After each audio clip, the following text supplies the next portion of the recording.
Assalamualaikum warahmatullahi wabarakatuh. Sahabat beriman, selamat datang di channel Media Dakwah. Sahabat beriman, kita semua pernah merasa lemah. Ada masalah yang tak sanggup kita selesaikan dengan tenaga, harta, atau bahkan ilmu. Namun, Islam mengajarkan satu senjata paling ampuh yang bisa dimiliki seorang muslim, yaitu doa. Rasulullah Shallallahu Alaihi Wasallam bersabda, doa adalah senjata orang beriman, tiang agama, dan cahaya langit serta bumi. Hadis riwayat Al-Hakim. Sahabat beriman, dalam Islam, senjata bukan hanya pedang, panah, ataupun senjata api. Ada yang lebih kuat dari semua itu, yaitu doa. Kenapa? Karena doa mampu menembus langit, menggetarkan arsy, dan menghadirkan pertolongan dari Allah Subhanahu wa Ta'ala. Dan sungguh, tidak ada kekuatan yang lebih dahsyat daripada pertolongan Allah Subhanahu wa Ta'ala. Allah Subhanahu wa Ta'ala berfirman dalam Quran Surah Ghafir ayat 60. Berdoalah kepadaku, niscaya aku perkenankan bagimu. Sesungguhnya, orang-orang yang menyombongkan diri dari menyembahku akan masuk neraka jahanam dalam keadaan hina. Sahabat beriman, dalam ayat ini jelas, Allah Subhanahu wa Ta'ala memerintahkan kita untuk berdoa, dan Allah sendiri yang menjanjikan akan mengabulkan setiap doa kita. Selain itu, berdoa juga merupakan salah satu wujud iman kita kepada Allah Subhanahu wa Ta'ala. Doa bukan hanya ucapan bibir. Doa adalah pengakuan bahwa kita hamba yang lemah dan Allah Maha Kuasa. Dengan doa, hati menjadi tenang karena kita menyerahkan masalah kepada Allah. Dengan doa, kekuatan baru muncul sebab kita yakin Allah pasti akan menolong. Dan dengan doa, jalan keluar akan terbuka, walau kadang dengan cara yang tidak kita duga.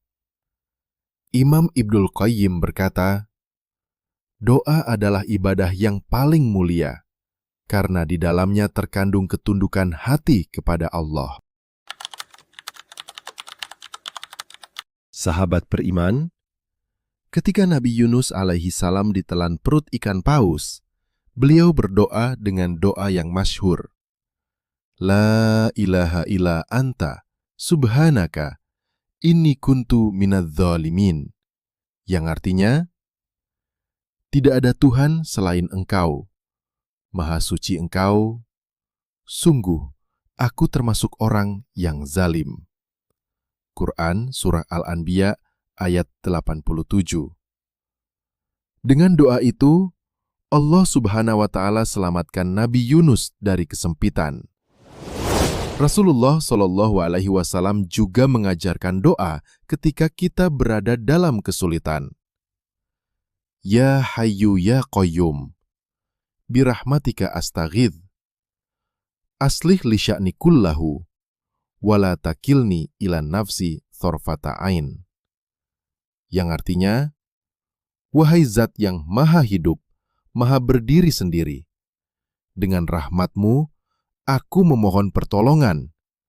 Perbaikilah seluruh urusanku, dan jangan serahkan aku kepada diriku, walau sekejap mata. Sahabat beriman, ada kalanya doa tidak langsung terkabul. Rasulullah Shallallahu Alaihi Wasallam bersabda, tidaklah seorang muslim berdoa kepada Allah dengan doa yang tidak mengandung dosa atau memutus silaturahim, melainkan Allah akan memberinya salah satu dari 3 hal. Allah kabulkan segera, Allah simpan untuk akhirat, atau Allah jauhkan dari keburukan yang sepadan. Hadis riwayat Ahmad. Jadi doa kita pasti akan selalu dijawab oleh Allah Subhanahu wa Ta'ala. Namun bentuknya berbeda. Ada yang langsung terkabul, ada yang ditunda, dan ada juga yang diganti dengan kebaikan lain.